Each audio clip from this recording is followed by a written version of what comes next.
Former New York City Mayor Rudy Giuliani has officially been stripped of his law license in the state of New York. On Tuesday, a panel of judges ruled that Giuliani would be disbarred from the practice of law effective immediately and until further order of this court, and his name stricken from the roll of attorneys and counselors at law in the state of New York, according to a report by the Associated Press.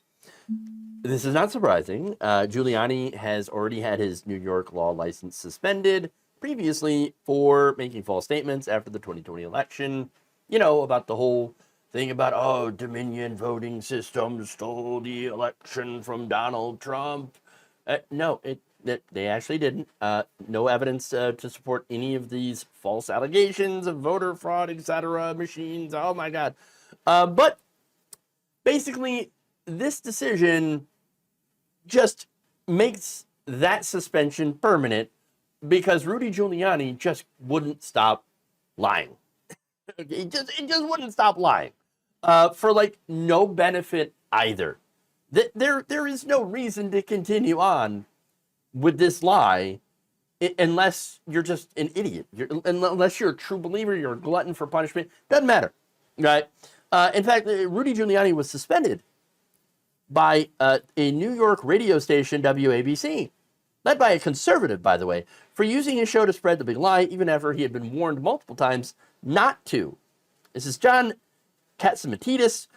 He said in an interview, "We're not going to talk about the fallacies of the November 2020 election. We warned him once, we warned him twice, warned him 3 times. No. And I get a text from him last night, and I get a text from him this morning that he refuses not to talk about it. So he left me no option. I suspended him." Suspended, which really is just, Fired! Fired! Gone. Gone.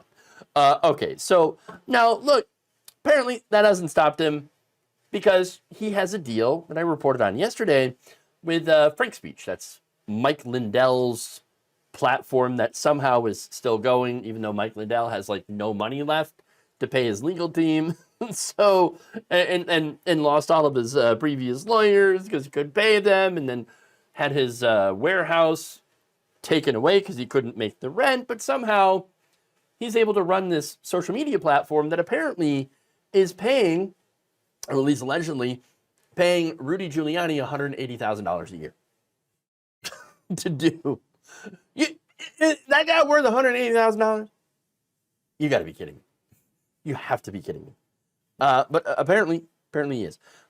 Where Mike Lindell is even getting that money, I have no effing clue.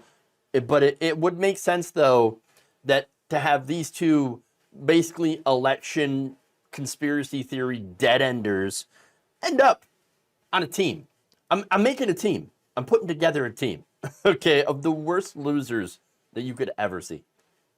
All right? They're both on massively fruitless campaigns based on a lie, okay? And they're both, by the way, also being sued by some of the same people. Now, of course, Mike Lindell hasn't really lost a lot of his lawsuits yet because they haven't gone through yet, although he did lose the $5 million Prove Mike Wrong challenge because somebody immediately proved Mike wrong.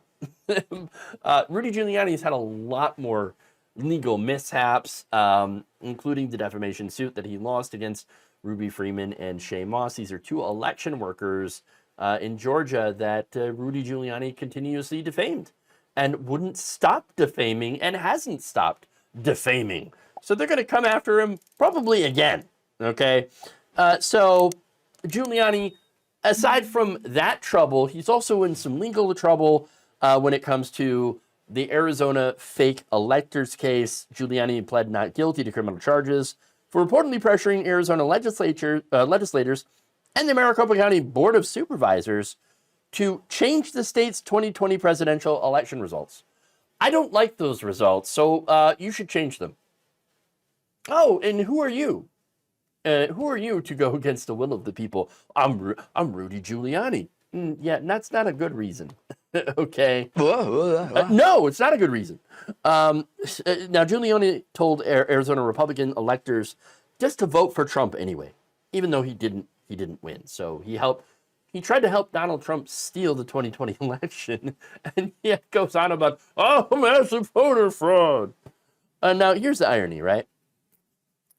We know, thanks to the Supreme Court, that Trump may very well get away with some of his actions in pressuring state officials to help him attempt to steal the election, because he has total immunity, all right, for anything that's an official action. Well, what's considered an official action? I mean, this has to get kicked down to the courts and likely is not going to be resolved until after the election, which, if Donald Trump wins the election, then, well, there isn't going to be a case anymore. They're going to get thrown out because he's going to appoint a loyalist to the Department of Justice to make these cases go away. That said, people like Giuliani, right now, they don't have immunity. His only hope is Donald Trump giving him a pardon if he becomes president. So, look, for one, we don't know if Donald Trump's going to win. Now, the polls are actually pretty favorable to him right now. It's showing a very, very close race between him and President Joe Biden.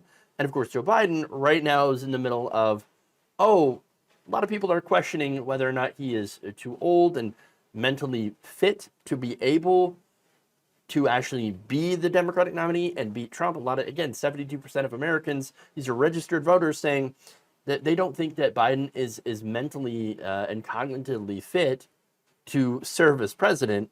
So that is a danger as well.